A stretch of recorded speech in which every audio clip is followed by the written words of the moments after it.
Anantapuram rural Tapovanam circle నందు నూతనంగా నిర్మిస్తున్నటువంటి CC road నిర్మాణానికి భూమి పూజ చేశారు ఎమ్మెల్యే దగ్గుబాటి ప్రసాద్.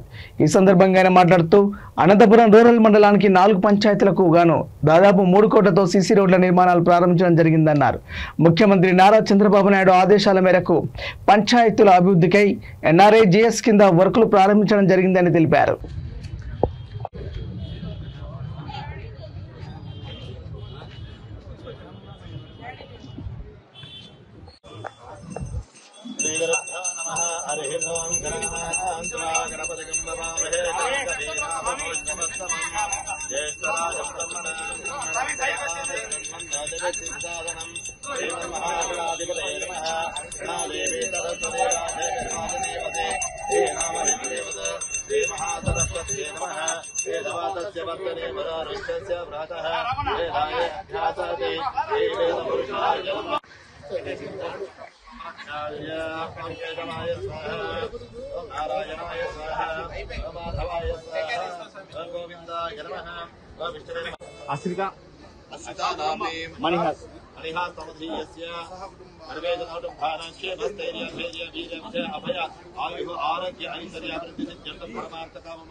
चिंतित मनोरफल सिद्धिद्वारा यजमानस्य सह कुटुंबस्य परिपूर्ण आयुरारोग्य अष्टैश्वर प्राप्ति सिद्धिद्वारा राजकीय प्रवेशांग दिनदिन प्रवर्धमान अभिवृद्धि सिद्धिद्वारा शीघ्रमेव अत्युन्नत पदवी अधिकार औन्नत्याबल सिद्धिद्वारा सर्वत्र विजयार्थं नूतन रहदारि प्रवेश नूतन रहदारि प्रारंभ महोत्सवांग कार्यक्रमादि शीघ्रमेव सफलीकृत सिद्ध्यर्थं भूमहालक्ष्मी देवतानुग्रहताबल सिद्धिद्वारा महानदी पूजाख्यं कर्म करिष्ये प्रवदनलंबोदराय वीक्षा विनाशने श्री भरतमूर्तये नमो नमः वक्रतुण्ड महाकाय कोटिसूर्यसमप्रभा निर्विघ्नं देवा सर्वकार्येषु सर्वदा आयुर्देहि यजो देहि श्रियं देहि गणनायक विद्यान् विजयान् सौख्यं सौभाग्यम् आयुष्यम् आरोग्यम् ऐश्वर्यम् अधिकारं देहि मे गणनायक श्रीमन्महागणाधिपतिवरदाभीष्ट प्रार्थनापूर्वक नमस्कारान् समर्पयामि लक्ष्मीं क्षीरसमुद्रां ध्रुवम् अदेव लग्नं सदिनं नमोस्तुते करुणागत दीनार्तपरित्राण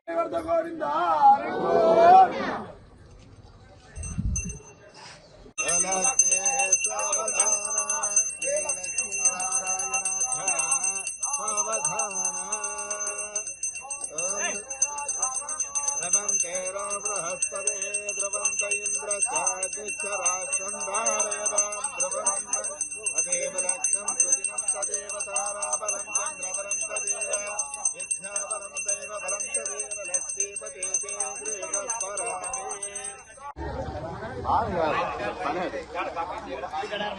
ఈరోజు అనంతపురం అర్బన్ నియోజకవర్గంలో రూరల్ మండలానికి 4 పంచాయతీలకు గాను దాదాపు 3 కోట్ల సిసి రోడ్లు ప్రారంభించడం జరుగుతుంది. తొందరగా ఈ నెలలోనే మొత్తం సిసి రోడ్లని కంప్లీట్ చేసి మళ్ళా కొత్త ప్రపోజల్స్ పెట్టడం జరుగుతుంది. గత ప్రభుత్వంలో ఈ రోడ్లని నిర్వీర్యం చేసి పడేశారు. ఎక్కడికెక్కడ గుంతలమయంగా ఏర్పడి చేశారు. మా ముఖ్యమంత్రులు చంద్రబాబు నాయుడు గారు ఛార్జ్ తీసుకుంటానే ఫస్ట్ తొలి విడిదిగా పంచాయతీలని బలోపేతం చేయాలని చెప్పేసి ఈ ఎన్ఆర్ఈజీఎస్ కింద ఈ వర్క్స్ ఇవ్వడం జరిగింది. మొత్తం రూరల్ అయితేమి అలాగే నారాయణపురం పంచాయతీ రాజీవ్ కాలనీ అన్నిటికీ కలిపి దాదాపు 3 కోట్లతో ఈరోజు సీసీ రోడ్లు ప్రారంభించడం జరిగిందని చెప్పేసి తెలియజేస్తా ఉన్నాం.